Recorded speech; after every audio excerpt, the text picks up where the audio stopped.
Hey, welcome to my channel and please don't forget to like, comment and subscribe.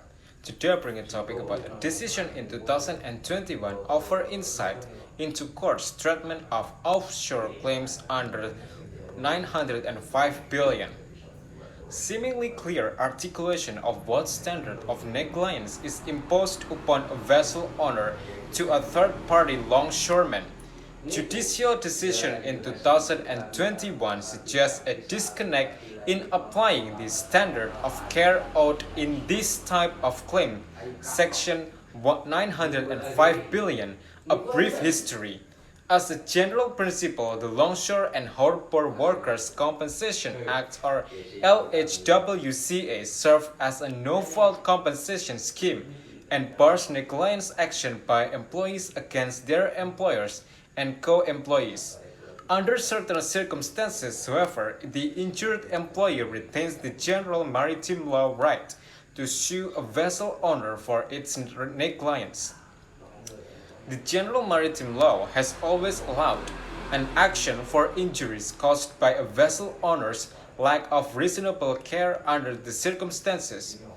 The 1972 amendments to the LHWCA codified the general maritime law right for injured longshoremen to allow negligence actions, even though longshoremen no longer had the right to pursue an action for the unseaworthiness of a vessel. And then, for the unlimited access to the Reuters.com.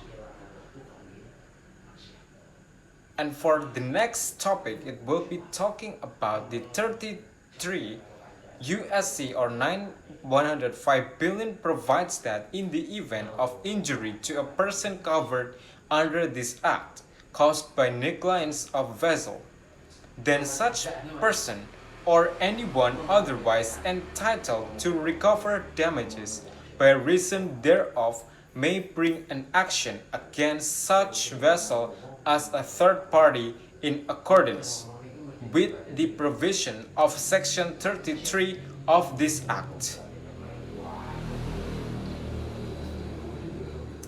Therefore, when a longshore employer is also the owner of a vessel, a worker can bring an action against the employer in its dual capacity as a vessel owner, despite the exclusivity provision of the Act.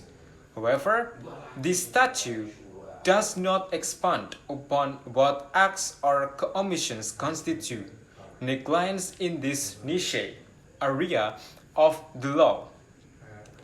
In the pivotal case of the Scindia Steam Navigation or COVDE Los Santos, the U.S. Supreme Court addressed that the appropriate standard and clarified that duties are owed by the vessel owner to a third-party longshoreman. 451 U.S. and 156 1981, under the facts of Scindia, a longshore worker who was employed by a stevedoring company was injured while loading a vessel owned by a third party. In defining what standard of care was owed to the worker by the vessel owner, the court articulated three general duties that the vessel owner owned. The first is the turnover duty, the second is the active control duty, and the third, the duty of intervene. And then for the next is the subsequent of the commentators have surmised that the purpose of this articulation was to move away from the typical maritime negligence, also standard and limit the scope of when the vessel's owner may be found liable to a third party or third-party longshoreman. This appeared to be a public policy decision, assuming that the stevedore employer is the best position to protect its employees from harm. As it is generally understood, The turnover duty contemplates that the vessel owners owes a duty to exercise ordinary care under these circumstances to turn over the ship and its equipment in such condition that an expert stevedore can carry on stevedoring operation with reasonable safety. The active control duty requires the vessel owner to exercise reasonable care in the areas of the ship under the active control of the vessel or its crew. The duty to intervene refers to the vessel owner's obligation concerning cargo operation in areas under the principal control of the stevedore when the vessel owner is actually aware of the unsafe operations being conducted. On 2021 year in review of the 905 billion claims, despite the Supreme Court's articulation of these duties, progeny of India have struggled with the understanding the application and limitation of the 905 billion claims.